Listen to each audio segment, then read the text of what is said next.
Hey there! In this video we are going to show you how to play Vidrado, a game where each player works on the creation process of Portuguese decorative tiles. It can be played by 2 to 4 players in about half an hour by players with at least 7 years old.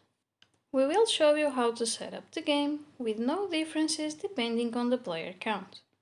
There are 4 decks of resources available, each one of them representing a different type. Brown represents clay, white is ceramic glaze, gray symbolizes charcoal powder, and blue goes for painting colors. These decks are shuffled individually and placed face up next to each other. The game flows easily if the decks are placed by that exact order: brown, white, gray, and blue. Below each deck there should be an empty space available to lately form the discard piles. This space will be therefore mentioned as the warehouse. Another step is the preparation of the production line. There are 4 helper cards that helps dividing the necessary space. On the left, we place the double-sided brown and white tiles with the brown side face up and the double-sided gray and blue tiles with the gray side face up. On the right, we should be able to display a 3x3 grid of cards. On the first round, there is already one on each stage. As for the individual player setup, they start with 4 cards, each representing a level in 4 possible actions: model, glaze, draw, and paint, all starting with a side marked as 1 face up. This space will be therefore mentioned as the player workstation. The last aspect of the general setup is regarding the office. Well, there are the orders, next to Master Alfredo, the production bonus in descending order, as well as the unique painting bonus, and extra level cards, one for each action. During the game, each player will be gathering resources to their hand in order to go through the 4 main steps of the tile creation process: model, glaze, draw, and paint. Ultimately, the players want to fulfill orders with painted tiles and gain prestige. Only that way they can be considered to a leading position at the factory. When either the grey deck or the production bonus deck is empty, the last round is triggered and the remaining players on that round can still play. On your turn, you can only perform one of 2 possible actions: draw new cards from the warehouse to your hand, or play cards already in hand to make an impact on the production line. There are also some special actions that you can use before or after the main action. For the action of getting resources, you can choose from which type you want to draw. An important thing to consider is that you always choose from the face-up cards in the deck. If there are cards face down, they were already discarded. In case you don't have any cards face up for the desired color, you just turn the discard pile face up and it becomes the new deck to draw from. However, if there are no cards both in the draw pile and in the discard pile, all the players are forced to return all their cards at hand matching the corresponding color to shuffle and form the new draw pile. Every time you get a resource from the warehouse, you automatically add it to your existing hands, with one exception for certification cards. There is 1 certification card on each resource deck. When drawn, you immediately place it face up in your workstation, right below your level card of the corresponding color. From now on, when you are drawing a card of that color, you have the ability of discarding the top card on the deck face up and then draw to your hand the next card instead. In addition, certification cards can grant you or discount you some points, depending on the level for that action that you end up the game with. For example, if you have the brown certification card but you don't level up, you lose 5 points by the end of the game. As for the other levels, you can gain 3, 5, or 10 additional points respectively. Instead of gathering resources, the other action you can take on your turn is playing cards to work on the production line. If you choose to play brown cards, you are going to model new tiles on the production line. So you can play 1 or 2 cards from your hand to model one or two tiles. The helper card with the brown icon shows that you perform the modeling action by moving a tile from the pile on the left to the next available space on the production line one or two times as indicated on the card you played. You should note that even if you want to model two tiles but there is only one space available from the limit of 3, you can only model one tile and the second action point is lost. After performing the action, the cards played are then moved to the discard pile face down. There is only one inspection card on the first 3 resource decks. The blue deck does not have one. When played, you have the ability of discarding one or two tiles of that color on the production line. This is a special action, so you can do it before or after your turn as an additional action. After performing it, the card is then moved to the discard pile face down. Inspection cards at hand on the end of the game can grant you additional points, so you can decide to keep them instead of playing them. For example, if you have at hand one inspection card by the end of the game, you gain 3 points.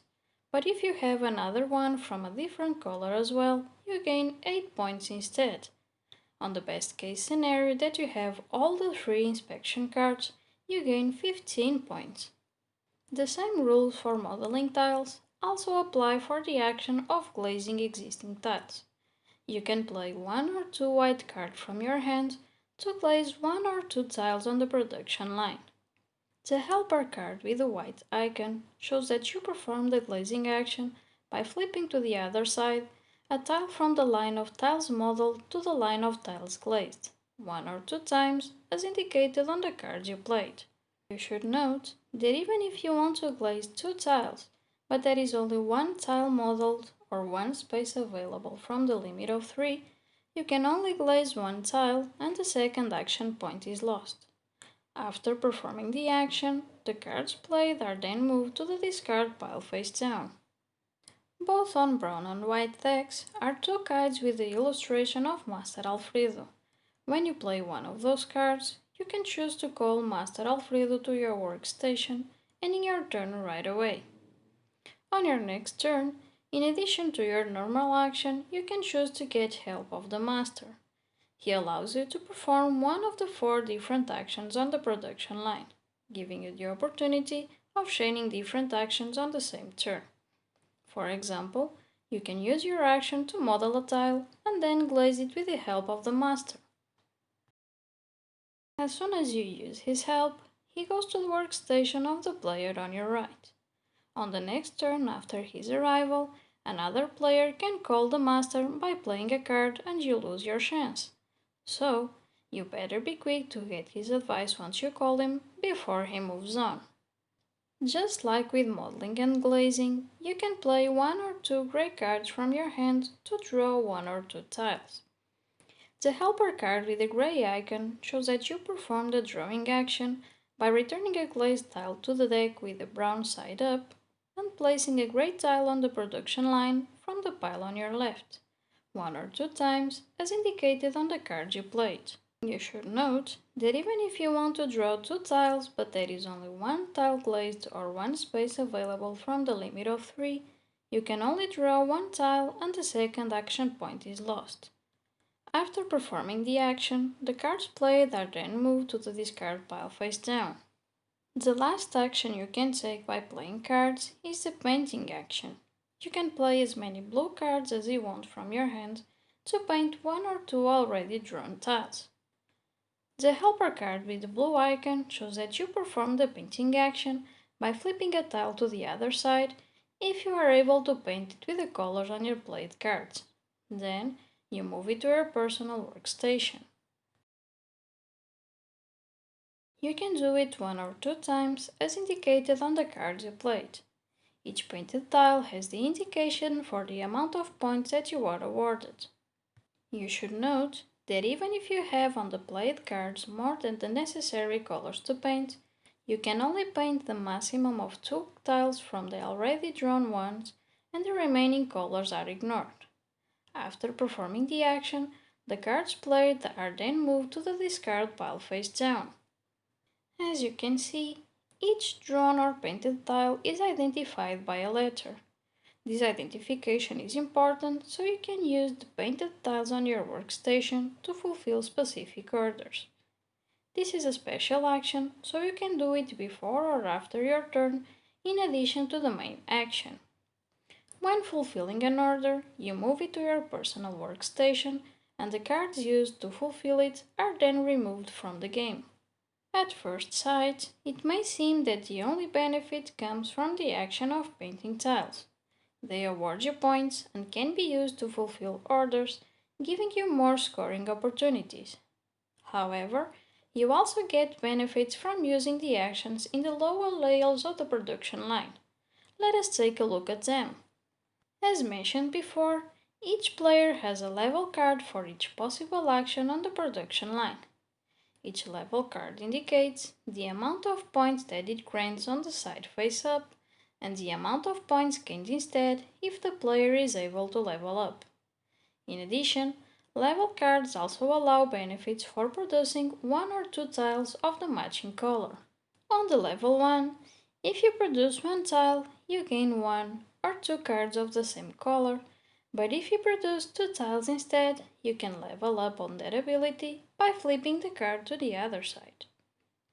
On the level 2, the card score is higher and allow you improved benefits. If you produce one tile, you gain one or two cards, but they can now be of two different colors. And if you produce two tiles, you can choose between leveling up or gaining the lower numbered card on the bottom of the production bonuses deck. Remember that it only exists one card of each color for the levels 3 and 4, so only one player can get it. On the level 3, you can now gain cards from 3 different colors or level up on that ability. On the last level, you can get cards from all the colors or gain the higher numbered card on the top of the production bonuses deck. When either the gray deck on the production line or the production bonus deck is empty, the last round is triggered and the remaining players on that round can still play. The painting bonus card is awarded by the player who painted more tiles. To discover the winner, all players sum up the awarded victory points, being on level cards, painted tiles and orders, certification and inspection cards, additional bonuses, and Master Alfredo. In addition, every 3 cards of different colors at hand by the end of the game are worth 5 victory points. And that is all you need to know to be able to play Vidrado. On the rulebook, you can find tiebreakers. For more information on this game, you can always go to BoardGameGeek or the official channels of the game publisher. The links are on the description below, as well as the overview details. If any rule wasn't clear, or is there anything you want to tell us regarding this video, let us know in the comments. Until then, stay connected and be safe. See you soon!